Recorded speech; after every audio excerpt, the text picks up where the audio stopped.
Let's get salty! Hey everyone, Zeddy here again today with a brand new video, and today we're going to go over an interview with the Hearthstone or former Hearthstone lead Ben Lee that really gives some insight not only on the direction of the game, but kind of why the game is the way it is. We hear a lot of complaints from a lot of you guys about it, and kind of might shed some light on it with the length of Hearthstone games, as well as I want to do a reminder for my giveaway going on right now for a golden bundle or an equivalent. Again, I'm not sure if I'll be able to gift the thing, but it's like $100. All you have to do is go to this video. It's linked in the description below. Like it, comment, and I'm going to pick one lucky winner to win that. And also subscribe to the channel because, well, that'll help a lot. And we're at 46.6. 50K might happen this year. So yes, Hearthstone, very aggressive game. It is a very aggressive game. We look at the meta snapshot we have on HS Replay right now, outside of Ramp Druid, which is just ridiculous, and Guff might be a little too good. You look at the aggression of the game. You have Aggro Demon Hunter, you have Aggro Warrior, you have another Ramp Druid, you have a Burn Shaman, you have an Aggro Druid, an Aggro Rogue, an Aggro Hunter, an Aggro Mage, a Blessed Priest that basically tries to kill you with 12/12s on turn 3, and well, you know the deal from there. So there was an interview. This was posted during the expansion reveal season, and I read it. I was actually kind of worked up by it, but I wanted to go through all the card reviews and all this, and I finally gotten back to it and want to give you guys some insight on kind of the insides, or at least what the thought process is in the Hearthstone world. And note, this is with Ben Lee, who's no longer Hearthstone lead. He is working with Blizzard still, but you know, he's helped shape the expansions for the next few years, and you know, I'm sure had say in a lot of things going forward. So let's go over the interview, and as you can see with the title of it is "We Want to Push boundaries and try new things." I can say they certainly have been pushing boundaries lately, as we have seen. The first question he was asked was last new minion type was Quillbores, but we haven't seen any new ones added since Forge of the Barons. Can we expect to see Naga supported in future expansion? And he answered with Quillbores light on mechanics while Naga are a bit more impactful and already have cards in the game that will be updated with the minion type. Any of these are tools are in our toolbox, and over time we want them to feel like dragons elementals that you can build decks around. Elemental spells types like Fire and Arcane are another great example of this. So basically what he's saying is there'll probably be more Nagas, and I really like Naga so far. I think I love the spell flavor. I'm a guy who likes playing spells, so I think the Naga has been really cool. This question I've actually asked Ixar and AMAs before, never got an answer, so I'd love to see the response to this. Is with the effect of Naga being spell based, do you think it's time to change the coin into another type of card? Coin spell coiler on one seems like good value, and the answer is quite simply no. The coin fits in the game really well, and creating a weird outlier of a card that looks and plays like a spell isn't really would involve teaching players that when they start the game. The coin has served the game very well and would be very unlikely, impossible frankly, to change at this point. Those scenarios where the coin was maximized in an exploitive way have been more about the card design in itself, like in Druid for example. In those situations it's unlikely we'll design cards in the same way going forward. So they're saying the coin would actually be impossible. It's an interesting take.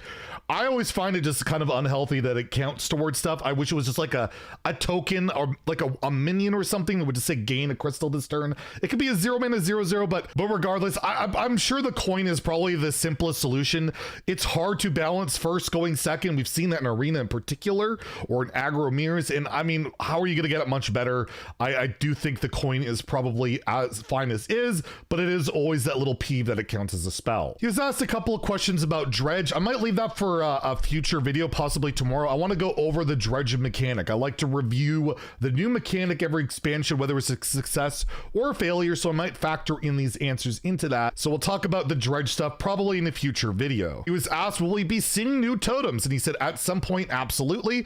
Totems are part of the integral shaman identity and will be more in the future. We even saw one this expansion. I believe it's like a 2-mana one that buffs 1-cost minions. Hasn't seen a lot of play yet, but saw it in Wild and even Shaman. It's pretty good, and it's just sad that Izor was introduced into the game, a legendary totem that buffs totems, and there was not a single new totem introduced until it rotated a Wild. So yeah, we'll see. I'm sure there'll be more totem support, and this I guess confirms it, and we have seen one more totem so far. He was asked if the meta will shape up. I think it's safe to say it has definitely changed significantly with Sunken City, so not much more to go over that. But here is the big one. This is the big one. This is the one that really caught my attention. It's the title of the video.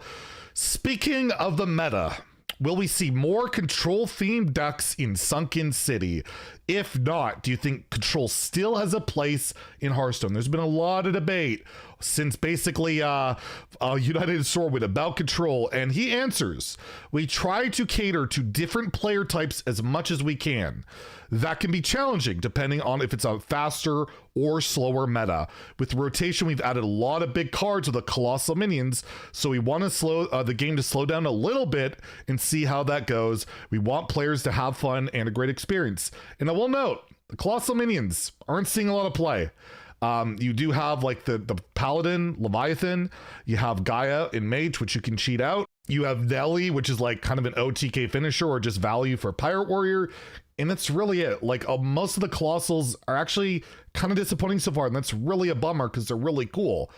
And it's because of the speed of the game, because they're so expensive.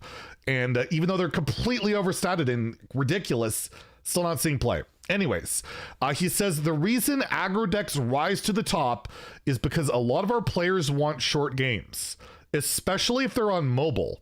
A 30-minute control game during a commute or a break at work is just not the experience many players are looking for. Not to say those experiences are invalid, because we obviously want them available as well. And this, to me, this paragraph is the most telling of all things. The reason aggro decks rise to the top is because a lot of players want short games.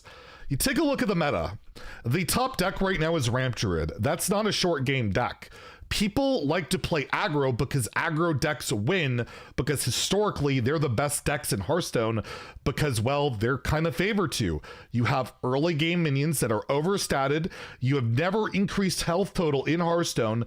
Defensive tools are given sparingly in Hearthstone, and board clears are costed at a premium. These are all intentional things. I mean, all you have to do is look at Rogue as an example. They have a 3 mana, effectively 4/3 weapon, 12 damage, plus a hand buff and a dredge.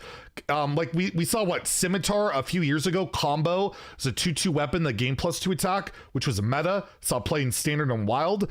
Ridiculous aggro cards, right? And even the new norm on neutral minions, aggressive minions, 3 mana 3/4 pirate that has the effect of damaging all enemies as well.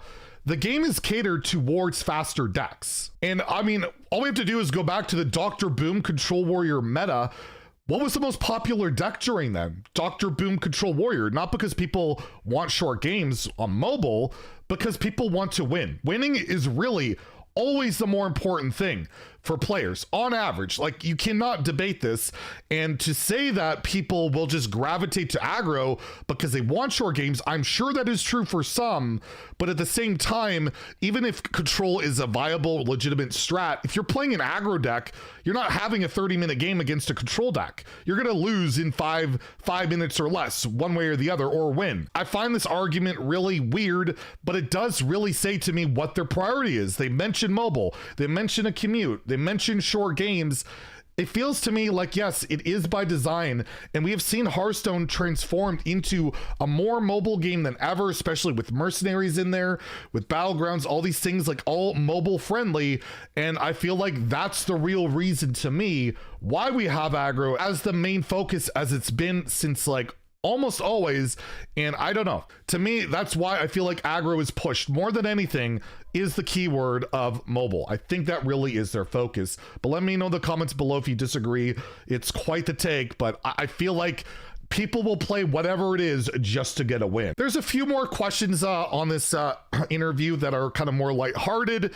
Go over stuff that, well, we kind of know the answers to now that the expansions come out. I'll link this article below, but I thought I'd share that, the kind of that insight. Why I get asked all the time, like, why is aggro always so pushed? Why is it always so good? I just want to play my greedier decks. I want to play some control, and all that might give you some insight on it, or maybe I'm wrong. Maybe it really is, if they didn't have aggro be the best archetype at all times or most of the time, people would just quit Hearthstone. I'm not convinced, but let me know in the comments below what you think. And if you enjoyed the video, please like and subscribe. Have a great day and stay salty, my friends.